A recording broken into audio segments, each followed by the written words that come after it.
함께 말씀 보겠습니다. 지금 하나님께서 주시는 말씀은 빌립보서 4장 4절로 9절까지의 말씀입니다. 주 안에서 항상 기뻐하라. 내가 다시 말하노니 기뻐하라. 너희 영혼을 모든 세상에 알리하라. 주께서 가까우시니라. 아무것도 염려하지 말고 다만 모든 일에 기도와 간구로 너희 구할 것을 감사함으로 하나님께 아뢰라. 그리하면 모든 지각에 뛰어난 하나님의 영광이 그리스도 예수 안에서 너희 마음과 생각을 지키시리라. 끝으로 형제들아, 무엇에든지 참되며 무엇에든지 경건하며 무엇에든지 옳으며 무엇에든지 정결하며 무엇에든지 사랑받을 만하며 무엇에든지 칭찬받을 만하며 무슨 덕이 있든지 무슨 기림이 있든지 이것들을 생각하라. 너희는 내게 배우고 받고 듣고 본 바를 행하라. 그리하면 평강의 하나님이 너희와 함께 계시리라. 아멘. 이는 살아계신 우리 하나님의 말씀입니다. 오늘도 주의 전에 찾아온 여러분 모두의 발걸음을 주의 이름으로 환영하고 축복합니다. 월요일날 비가 시원하게 내리고 또 화요일날 부슬비가 내리고 오늘 좀 미세먼지가 많기는 했지만 그래도 좋은 햇살이 저와 여러분에게 비추는 것은 하나님이 우리를 향한 여전한 생명력과 사랑과 은혜를 부어주고 계시다는 것입니다. 그것을 꼭 믿기를 축복하고요. 그것으로 늘 위로를 얻게 되기를 주님의 이름으로 축복합니다. 점점 이제 날씨가 계속해서 더워지고 있죠. 저녁에도 조금 습해지기도 하고 또 여러분 안에 또 더욱더 많이 체력이 빠지고 지치고 피곤함을 느끼게 될 터인데 그래도 여러분 주님 안에 머물 수 있는 우리가 되기를 소망합니다.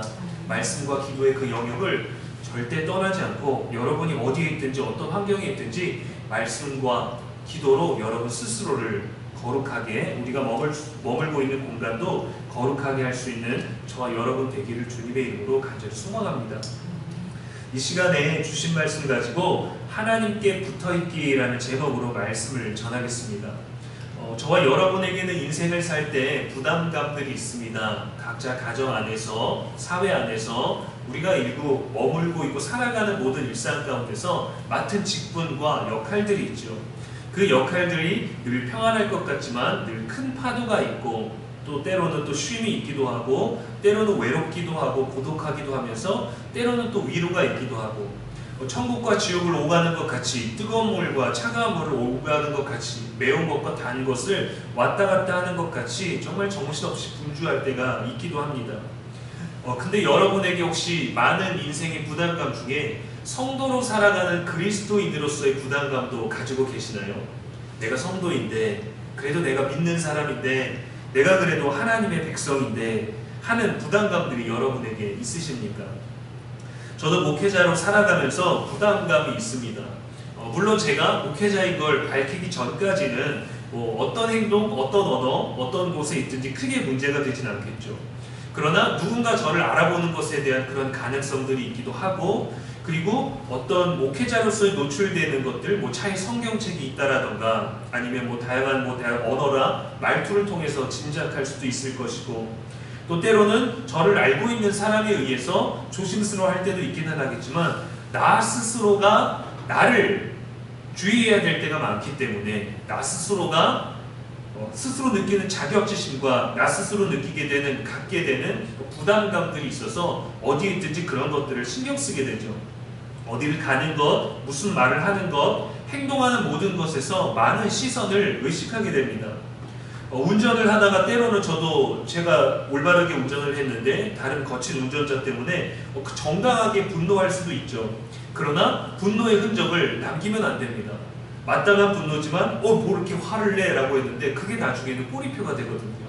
야, 뭐 이렇게 화를 내나 했더니 목사였어 라는 얘기는 우리들에게 굉장히 부담스러워요. 그걸 숨기고 싶지만 숨겨지지가 않습니다.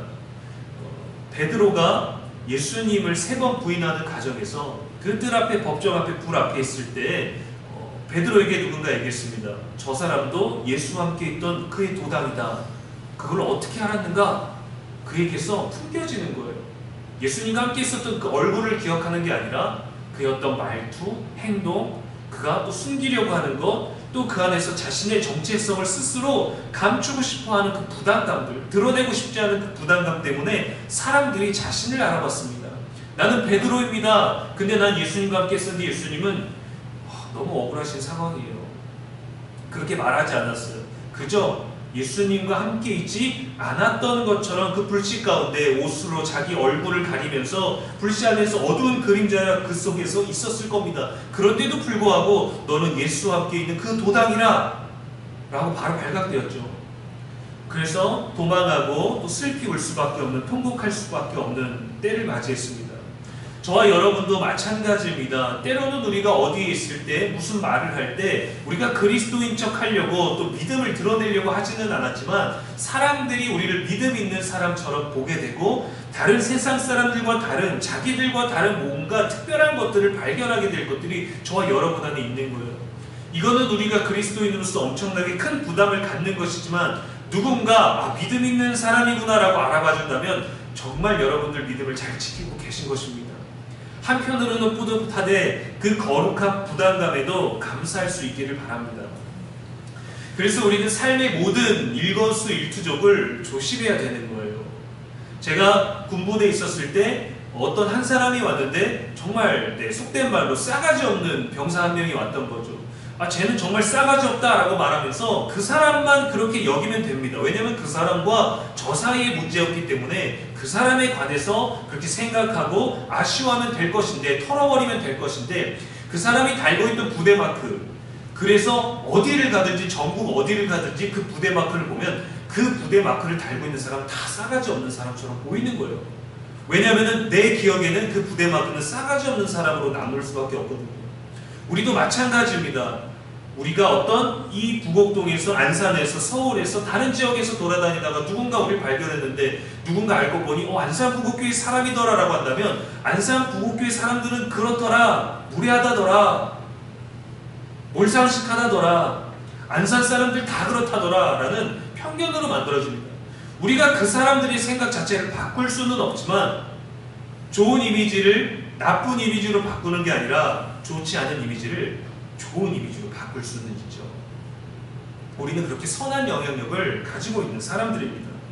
생각해 보십시오. 제가 누군가를 만나려고 어느 장소를 갔는데 하필 그 약속 장소가 유흥가였어요. 완전 유흥가였습니다. 그러면 저를 발견하는 성도님은 실망할 수도 있겠죠. 멀리서 지켜보면서 어디로 간지 끝까지 따라가고 싶겠죠. 술집을 들어가는지 노래방을 들어가는지 아니면 정말 사람만 만나고 버스 타고 그냥 지나가는 길이었는지 궁금해지게 됩니다. 그러면은 제가 만약에 그곳에 있었던 것만으로도 실망할 수도 있을 거예요. 어떻게 목회자가 이 유흥가에 나와 있을까? 그 주변에 기독교 서점이 있었던 것이 아니고 그 주변에 어떤 전도를 하러 나온 것도 아니고 어떻게 목사님이 이렇게 세상에 어떤 소돔과 고모라 같은 곳에 머물러 있을까라고 낙심할 수도 있습니다. 그런데 생각해보면 그걸 발견하고 있는 성도님도 유흥가에 서 계신 거죠. 우리는 살면서 우리 삶에 주어져 있는 것들이 너무 많아요. 그러나 모든 것들이 유익한 것이 아닙니다. 모든 것들이 선한 것들도 아니에요. 그것을 분별할 수 있는 지혜가 있어야 됩니다. 우리가 원하지 않는 곳에 끌려가게 될 때도 있겠죠. 그러나 우리는 많은 순간 속에서 선택할 때가 더 많아요. 믿음에 관련된 것에 의해서는 우리가 예수님께서 베드로에게 말씀하신 것처럼 너희들이 원하지 않는 곳으로 끌려가게 될 것이다 라는 말씀도 주셔서 그것이 부담감이 될 수도 있지만 이 거룩한 부담감이 여러분 안에도 있게 되기를 축복합니다. 내가 믿음을 지킬 수 있는 건 이 거룩한 부담감이 있어야 돼요. 그것이 없다면 우리가 인생을 살면서 아내로서, 남편으로서, 아비로서, 어미로서, 딸로서, 친척으로서, 형제로서, 자매로서 또 우리가 가지고 있는 권사와 장로와 집사의 그 모든 직분 가운데서 아무런 부담감 없이 살 수는 없는 것이죠. 우리가 그 모든 역할을 우리가 할 수 있는 것보다 더 많은 것들을 해야 되는 부담감들은 생길 수 있지만 우리들에게 주어져 있는 그 직분 자체, 역할 자체의 부담감은 여러분 말씀과 기도 안에서 거룩하게 감당할 수 있게 되기를 축복합니다. 근데 이런 것 말고 저와 여러분에게는 그리스도인으로서만 느끼게 되는 부담감들이 있어요. 열매에 관한 것들입니다. 믿음을 가졌기 때문에 신앙생활을 했기 때문에 우리 삶에는 반드시 열매가 있어야 돼요. 우리의 자녀를 교회에 데려오고 싶은 것, 그것은 우리의 바람이기도 하지만 그것은 우리들의 어떤 열매이기도 합니다. 믿음이 없는 주변 사람, 일터에 있는 사람들을, 그 사람들에게 전도를 하는 것, 또 그 사람들에게 복음을 전하는 것, 그를 통해서 변화가 생기고 내 삶에도 변화가 생기고 또 나 외에 다른 영혼들을 하나님 앞으로 데려오는 것에 대한 그런 열매도 우리들에게는 큰 부담감이죠. 그리스도인으로서 열매 맺지 못해서 염려를 가진 이들도 있습니다. 여러분은 어떠신가요? 과거의 나보다 더 거룩한 나로 변화되고 있는가? 열심히 기도해서 소중한 사람, 내가 전도하려고 했던 사람이 과연 교회를 나오고 있는가? 말씀을 묵상을 하는가? 내 삶이나 내 주변이 복음으로 영향을 받고 변화되고 있는가? 나는 그렇게 선한 영향력을 주고 있는가? 고민을 넘어서 우리가 이 선한 영향력을 향하여 염려로 다가올 때가 있습니다. 전혀 그런 염려가 부담감이 느껴지지 않는다면 조금 느낄 필요도 있는 것 같아요. 우리는 사실 그 어느 누구도 염려하는 사람이 되고 싶지 않았습니다. 8절 말씀에 보면 바울의 겉면을 이렇게 나열되어 있는 것들을 따르고 싶어 하죠. 따라야 하는 것들을 우리도 압니다.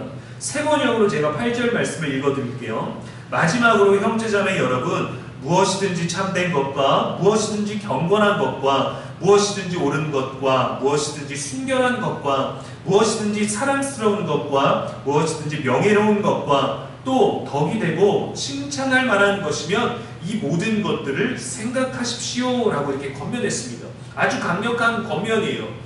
염려 가운데 있을 때 감사함으로 기도하고 아무 염려도 말고 하나님의 뜻대로 우리는 살 수 있다 라는 강력한 권면을 하는데, 여기에 나열된 8가지를 잘 생각하고 이 모든 것들을 생각하면서 열매를 맺으라, 영향력을 발휘하라는 바울의 권면인 거죠. 우리는 이 엄숙한 마음으로 이것들을 다짐하고 기억하려고 노력합니다. 그래서 여러분 하루를 시작할 때, 아니면 여러분들이 또 어려운 사람들을 만났을 때, 또 친절하지 못해서 또 누군가 때문에 불편하고 참 내가 성도니까 참아야지 라는 마음들을 가실 때 오늘 말씀들, 이 모든 것들을 기억하실 거예요. 오늘은 더 정직해야지, 내가 참아야지, 믿는 내가 참아야지, 오늘은 칭찬하고 사랑해야지, 아무리 힘들어도 옳은 일을 해야지, 어떤 경우에도 덕을 세우고 경건하게 유지해야지. 근데 과연 우리가 이 모든 일들을 전부 이뤄낼 수 있을까요? 솔직히 쉽지 않습니다. 시도한 적은 많을 거예요. 어떤 것이 떠오르면, 또 어떤 일을 경험하면 생각나는 우리들의 일상이 있다면 우리는 또 성경의 가르침들을 떠올리면서 스스로 대답을 했을 겁니다. 내가 왜 그랬지? 생각하면서 내가 잘해야 되겠다. 주님이라면 어떻게 하셨을까? 주님은 내게 뭘 원하실까? 성경엔 이렇게 말했는데 나는 그렇게 하지 못했네. 내가 다음에는 반드시 이렇게 하겠다라는 여러 번 안에 성경을 되새기면서 우리들의 삶을 점검하실 겁니다. 8절에 나온 8가지 항목을 지키려고 하기 전에 우리는 이 8가지 덕목을 순서대로 기억하는 것조차 너무 어려워요. 그렇죠? 우리가 지금 거의 2달 넘게 빌립보서 4장 4절에서 또 7절, 또 추가적으로 8절, 9절 말씀을 나누고 있는데, 이 말씀을 다 계속해서 읽고 있지만 이것을 다 기억하는 것조차 너무 어렵습니다. 그러나 이 모든 것들을 다 기억하고 다 지켜야 하는 것보다 더 중요하고 간단한 방법이 있어요, 여러분. 너무 감사하죠? 우리의 목표를 성경에 기록되어 있는 모든 항목들을 전부 다 달성하는 것보다 예수 그리스도에게 붙어 있는 겁니다. 주님께 붙어 있는 거예요. 주님 안에 있는 거예요. 너무 연약하고 말씀이 전부 다 기억나지 않아서 어떻게 행동해야 될까, 이럴 때는 어떻게 해야 될까라고 이 고민들을 가지기 전에 우리가 주님께 붙어 있는지를 점검하면 됩니다. 그리스도 안에 거하는 것이죠. 예수님은 참되시고 경건하시고 옳으시고 순결하시고 사랑스러우시고 명예로우시고 덕이 있으시고 칭찬할 만한 분이십니다. 예수님께서 이렇게 말씀하셨습니다. 요한복음 15장 4절과 5절 말씀에 내 안에 거하라, 나도 너희 안에 거하리라.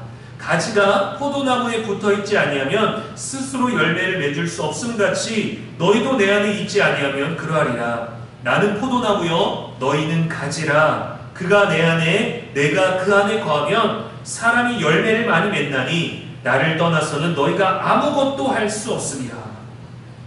7절 말씀에는 사람이 내 안에 거하고 내 말이 너희 안에 거하면 무엇이든지 원하는 대로 구하라 그리하면 이루리라 했고요. 9절 말씀에 예수님께서 또 말씀하십니다. 나의 사랑 안에 거하라.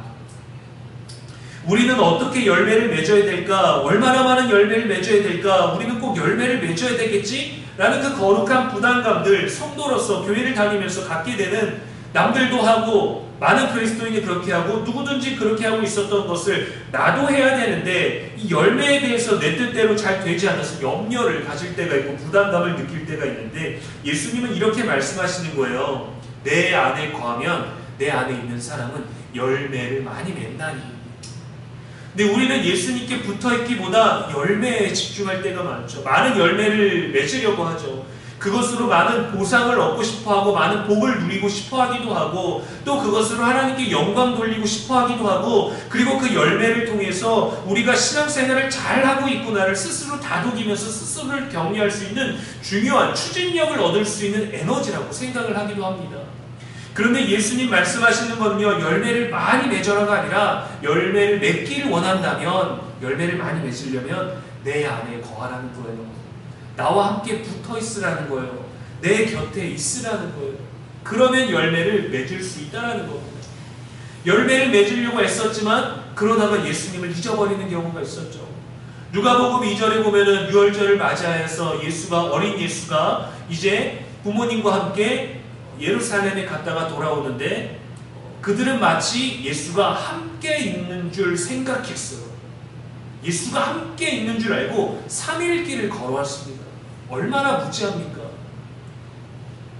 3일 길을 걸어오다가 어머, 예수가 없네? 아빠랑 있겠지? 아빠는 엄마랑 있겠지? 생각을 했던 것이죠.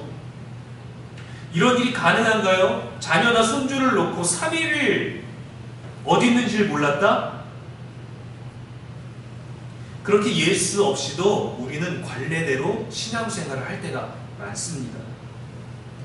예수님이 하신 말씀은 우리가 부담을 느끼는 것보다 간단하죠. 하나님께 붙어있는데 목표를 두라는 겁니다. 주님은 포도나무고 우리는 가지입니다. 가지 혼자서는요 아무 열매도 맺을 수가 없어요. 가지 혼자서는요 그 어떤 영양분도 스스로 먹을 수 없습니다. 가지는 혼자 떨어지면 밟혀서 썩어서 부러질 뿐이죠. 포도나무에 붙어 있어야 영양분을 공급받고 뿌리와 밑동에서 전해주는 것으로 가지는 스스로가 아니라 자연스럽게 열매를 맺게 됩니다. 열매는 가지에 달려있는 것이지만 가지의 능력에 있는 게 아니에요. 우리가 예수 그리스도에게 붙어만 있으면 하나님께서 영광을 받으십니다. 예수님에게서 공급받고 잘 받아들여서 열매를 맺는 것이죠. 많은 열매를 맺는 것은 방법은 나무에 붙어있는 거예요. 예수님께 붙어있는 게 중요합니다, 여러분. 난 오늘 예수님께 붙어있는가? 때로는 우리가 사회생활을 할 때 누군가 라인을 타라고 합니다. 대세, 실세가 될 사람들에게 붙어있으라고 합니다. 떨어져 나가지 말라고 합니다. 그러나 그렇게 열심히 붙어있어도 정말 힘을 가지고 있었을 때 모든 사람이, 붙어있던 모든 사람이 헤아림을 받는 것은 아니죠. 정말 필요한 사람을 데리고 가죠. 유능한 사람을 데리고 가죠. 잘 충성할 사람을, 힘 있는 사람이 구별하고 판단하죠. 붙어있는 사람이 판단하는 게 아닙니다. 또 우리가 열심히 누군가 그 라인을 실세가 될 사람에게 붙어 있었는데 그 사람이 실세가 되지 못했어요. 그러면 잘못 붙어 있었던 것 때문에 우리도 그 당사자도 피해를 볼 때가 있죠. 옛날에 조선시대 통치때에 보면은 왕의 어떤 혈통에 따라서 왕권이 바뀔 때마다 그 권력에 있던 사람들이 목숨을 잃기도 했습니다. 중국에 있던 많은 황제들도 새로운 왕이 올라오면은 그 왕과 관련된 모든 생명체, 관련되어 있는 모든 사람, 그 사람과 시간을 함께하고 공간을 함께하고 그의 종들까지도, 그가 만든 옷 색깔을 가지고 있는 모든 사람들도 전부 다 순장시켜버렸어요. 모든 사람들 가운데서 세상의 원리는 사람에게 붙어있으면 그 사람의 마음대로 되죠. 우리가 기대한 대로, 노력한 대로, 충성한 대로 되지 않습니다. 그런데 성경은 다른 이야기를 합니다. 붙어있기만 하면 우리가 맺고자 하는 그 열매는 저절로 맺어질 거라고. 우리가 부담감을 가지고 살고 있는 모든 것들은 저절로 이루어질 거라고. 중요한 것은 하나님께 붙어 있는 것이죠. 어떻게 우리가 성령을 통해서 많은 열매를 맺게 될까?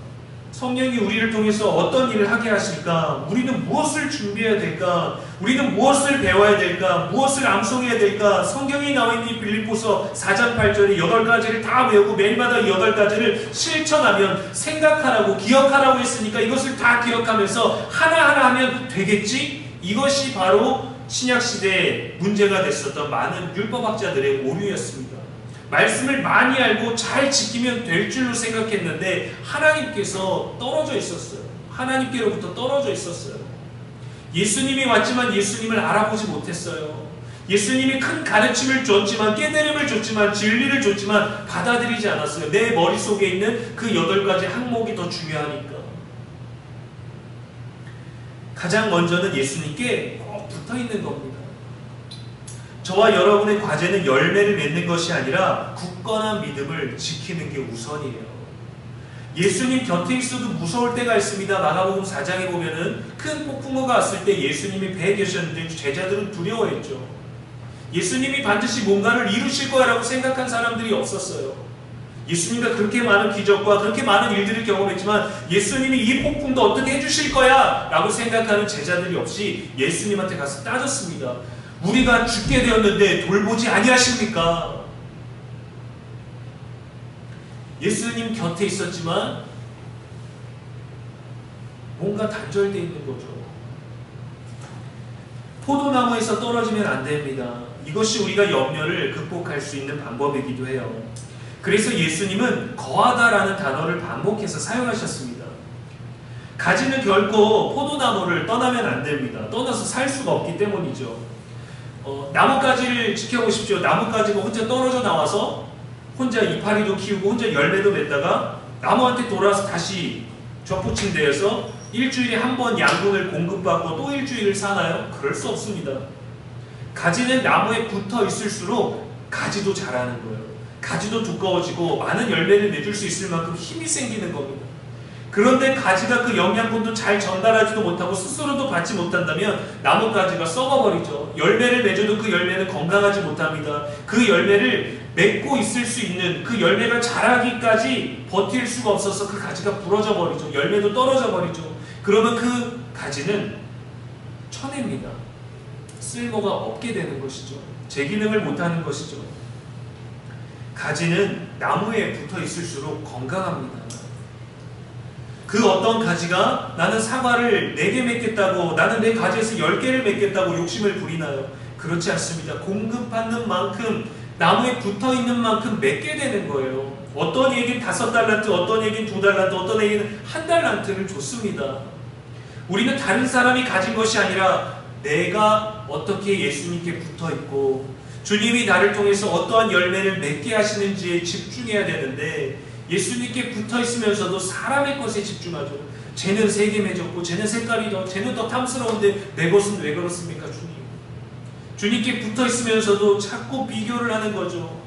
주님께 붙어있으면서도 우리는 세상의 원리를 적용할 때가 많습니다. 그래서 없는 염려를, 온갖 것을 다 끌어와서 우리 스스로 괴로워할 때가 참 많죠.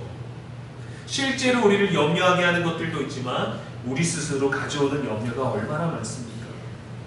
그리스도인들은 가끔 이 점을 놓칩니다. 나를 변화시키고 주변을 변화시키고 세상을 변화시키고 그러기 위해서 뭔가 일상에서 대단한 무언가를 이뤄내고 인도해야 될 것 같은 부담감을 가지고 어떻게 노력해야 될까 고민하기도 합니다. 근데 이러한 것들은요, 여러분, 예수님을 믿고 따르는 거룩한 생활의 부산물이에요. 우리가 맺으려고 하지 않아도 예수님께 붙어있으면 자연스럽게 얻어지는 것들입니다. 얻으려고 하지 않아도 맺게 되는 거예요. 그래서 우리는 붙어있을 때에도 열매를 맺을 때에도 다 하나님께만 영광 돌릴 수 있고 하나님께만 감사할 수 있는 것입니다. 가지가 나무에 붙어있으면서 모든 것들을 공급받아서 그것으로 열매를 많이 맺었는데 나무에게 내가 열매 이만큼 맺었어 라고 자기 것을 자랑하는 게 무슨 의미가 있나요? 때로는 교회에서 봉사하고 섬기는 것을 우선시로 하는 성도님들이 계십니다. 그래서 그 봉사하고 선신해야 되는 것 때문에 예배를 드리지 못하거나 또 교회 일로 만족하기 위해서 신앙보다 예배 기도하고 말씀 찬양의 역성보다 부지런히 뭔가 섬기는 일을 통해서 인정받고 만족을 느끼려고 하는 경우들도 있어요. 그러나 어떤 경우든지 성도에게 가장 우선시되는 가장 첫 번째 목표는 예수님께 붙어있는 거예요. 예수님 안에 거하는 겁니다. 그래야 우리가 그리스도를 통하여 열매 맺음을 알게 되죠. 그리스도를 떠나서 맺은 열매는 우리를 교만하게 합니다. 우리는 하나님께 붙어 있어야 돼요. 제가 아이들을 데리고 외출을 하면 목적지로 이동하는 것보다 중요한 것은 아이들의 안전입니다. 아직 어리기 때문이죠. 차로 이동할 때는 문제가 없지만 걸어서 이동할 때는 조심할 게 너무도 많아요. 횡단보도, 차도, 길가, 언제 어디서 사람이 나오고 자전거가 나오고 킥보드가 나오고 자동차가 나오고 무엇이 나올지 알 수 없기 때문에 늘 조심해야 됩니다. 이 아이들이 언제 가장 안전할까요? 천천히 걸어갈 때, 주위를 살필 때, 손을 들고 갈 때. 아이들은 아빠 곁에 있을 때 제일 안전합니다. 무언가를 피하기 위해서, 위험을 더 잘 감지하기 위해서 애쓰고 노력할 필요가 없어요. 아빠 손만 잘 잡고 있으면 딴짓해도 돼요. 다른 곳을 바라봐도 괜찮아요. 아빠 손만 잘 잡고 있으면 주변의 시선을 빼앗기는 것을 바라보더라도 옳은 길을, 안전한 길을 가게 됩니다. 그러나 아빠 손을 놓고 내가 아무리 주의하고 내가 아무리 주변을 둘러보고 내가 아무리 많은 것들을 예상한다 할지라도 그 모든 것들을 다 대처할 수 없는 것이죠. 보호도 받지 못합니다. 아빠 손을 잡고 있어야 돼요. 그래야 걷다가 넘어질 때도 아빠가 손에 힘을 주면 아이는 다치지 않죠. 더 많은 위험 요소가 있다는 것을 가르칠 필요도 없습니다. 아이가 할 수 있는 방법은, 아이가 고민하는 건 많지만 가장 간단한 방법은 아빠 손을 잡고 있는 거예요. 저희 둘째는 근데 신나서 꼭 먼저 갑니다. 어디를 갈지도 몰라서 꼭 1등으로 달려가려고 꼭 앞서서 먼저 가요. 형도 이기고 싶고 아빠도 이기고 싶고 또 승리를 쟁취하고 싶은 마음은 있고, 근데 위험 감지 능력이 없어요. 어디서 차가 나올지, 어디서 넘어질지, 저기는 미끄러운지 안 미끄러운지. 그래서 제가 아이들과 산책을 하고 아이들은 뛰거나 이제 싱싱카를 타고 놀면은 이제 공원 같은 데를 산책하다 보면은 갈래길이 나옵니다. 그럼 갈래길이 나오면은 저는 제가 먼저 가면은 막 뛰어가면은 아이들이 따라오죠. 속도 조절을 하면서 아이들이 잡을 만큼 못 잡을 만큼 따라가요. 근데 어느 순간은 아이들이 자기들도 또 달리기도 빠르고 이제 아빠도 이길 수 있을 것 같은 마음에 자기들이 길을 막 앞서서 갑니다. 그러다 갈래길이 나오면 서로 막 고민을 해요. 아빠가 어디로 갈까? 아이들은 모르죠. 아빠가 도착하기 전까지 몰라요. 아빠는 왠지 일로 갈 것 같아. 그래서 아이들 둘이서 그 길로 막 달려갑니다. 그러면 저는 아이들이 간 반대 방향으로 꼭 가요. 아빠는 이 방향으로 가면은 아이들이 재빨리 또 돌아와서 아빠 곁으로 오죠. 아이들이 다른 길로 갔을 때, 아빠가 없을 때 일단 마음에는 염려가 와요. 두려움이 와요. 아빠가 눈에 보이지만 아빠한테서 멀어지면 두려워지는 거예요. 그리고 아빠 같은 경우는요, 육신의 아빠 같은 경우는요, 약합니다. 저도 약해요. 저도 어제는 이제 비가 고인 상태에서 아이들과 노적봉 폭포공원을 거닐다가 아이들이 이쪽으로 가려니 아이들을 놀리려고 방향을 확 틀다가 미끄러져갖고 자빠졌어요. 넘어졌습니다. 근데 넘어져갖고 너무 창피했고 빨리 일어나서 옷을 털었는데 둘째가 와서 막 울고 있는 거예요. 아빠 하면서 울고 있는 거예요. 왜 그런지 아세요? 자기가 의지할 게 내 아빠인데, 여기서 날 지켜줄 수 있는 게 내 아빠인데, 아빠가 쓰러지니까, 아빠가 넘어지니까, 아빠가 아플 것 같으니까 우리 집에 어떻게 가지? 우리 이제 어떻게 놀지? 불안감이 오는 거죠. 근데 여러분, 하늘 아버지는요 쉬지 않으십니다. 지치지 않으십니다. 그리고 그분은요 우리를 놓지도 않으십니다. 그리고 그분은 우리를 너무도 사랑하셔요. 그리고 그분은 영원하신 분이십니다. 전지전능하십니다. 우리가 싸울 수 없는 모든 것들을 이겨주시는 분이고, 우리가 대적할 수 없는 모든 것들을 이미 이기신 분이시고, 우리가 두려워할 것을 미리 알고 나한테 와 말씀하시는 거예요. 내게로 오라. 너에게 쉼을 주리니. 우리가 해야 되는 것은 하늘 아버지의 손을 붙잡고 그분 곁에 붙어있는 겁니다. 말씀을 붙잡아야 됩니다. 기도를 붙잡아야 됩니다. 찬양을 부르면서 붙어있어야 되는 거예요. 때로는 정말 힘든 고난들이 오죠. 어떤 분 같은 경우 2014년도에 에볼라 바이러스가 터졌을 때 그것에 대한 검사, 그것에 대한 이제 양성인가 음성인가에 대한 결과를 놓고 며칠을 병원에서 격리된 상태에서 있었을 때 너무도 두려운 마음이 있었습니다. 근데 양성 반응이 나왔어요. 고열에, 구토에 정말 이제 그 에볼라도 두 개로 나눠가지고 에볼라라는 것만 있고 또 에볼라 해갖고 또 다른 명칭과 병명을 지어서 여기로 넘어가면은 거의 죽게 되는 위험성을 가지고 있었죠. 근데 큰 위험성을 가지고 있는 곳에서 양성 반응을 받았습니다. 그리고 그는 격리될 수밖에 없었고 가족들과 마지막 인사를 나눌 수도 없었어요. 그 누구도 접촉할 수가 없었습니다. 그 남편분, 격리된 남편분과 아내분이 따로 떨어져 있었고 남편분도 불안했고 아내도 불안했습니다. 아내분은 남편이 죽을 거라고 생각했어요. 죽게 될 것이라고 생각했고 실제로 많은 사람이 그때 죽었죠. 남편도 스스로 죽게 될 것이라는 그 두려움 때문에 너무도 무서웠습니다. 염려가 커졌죠. 그런데 그 두 분이 각자 하나님 앞에 붙어있는 방법을 택했어요. 병상에 누워있는 분은 말씀을 계속 읽었습니다. 히브리서 말씀을 계속해서 열심히 읽었어요. 그 안에 계신 거기서 소개하고 있는 예수님에 대해서 계속 묵상했습니다. 그리고 아내는요, 남편이 죽을 것에 대한 두려움을 가지고도 자기 집에서 계속해서 찬양을 불렀습니다. 찬양을 불렀어요.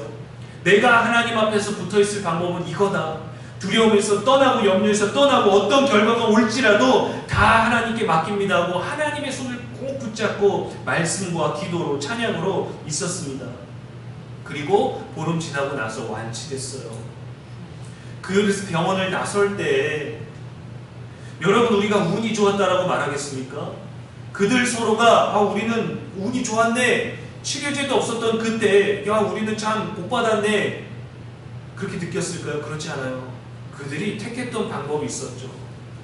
그들이 치료제를 찾고 그들이 살 수 있는 방법을 고민하고 병원의 온갖 의사들, 세상의 모든 의사들을 끌어오는 그런 할 수 없는 불가능한 일들을 행한 것이 아니라 그들이 할 수 있는 가장 단순하지만 가장 강력한 일들을 했습니다. 하나님께 붙어있는 것이었죠. 그랬더니 하나님은 살리셨어요. 하나님이 살리셨습니다. 주님이 하셨습니다. 그리스도인으로서의 삶도, 예수님을 믿지 않는 사람들의 삶도 사실 염려 가득합니다. 무언가 다 의지하려고 하죠. 무언가 다 혜택을 보고 싶어 하죠. 예수님도 우리들에게 말씀하셨습니다. 마태복음 6장 25절에 그러므로 내가 너희에게 이르노니 목숨을 위하여 무엇을 먹을까, 무엇을 마실까, 몸을 위하여 무엇을 입을까 염려하지 말라. 목숨이 음식보다 중하지 아니하며 몸이 의복보다 중하지 아니하냐. 그리고 이어서 두 가지 예를 드셨습니다. 공중의 새를 보라. 들의 백합화가 어떻게 자라는지 생각하여 보라. 하나님은 막연하게 우리들에게 접근하지 않으십니다. 보여주시는 거예요. 우리가 알고 있는 것으로. 심지도 않고 거두지도 않는데 하늘 아버지께서 공중의 새를 지키신다. 너희는 저것들보다 이것들보다 귀하지 아니하냐.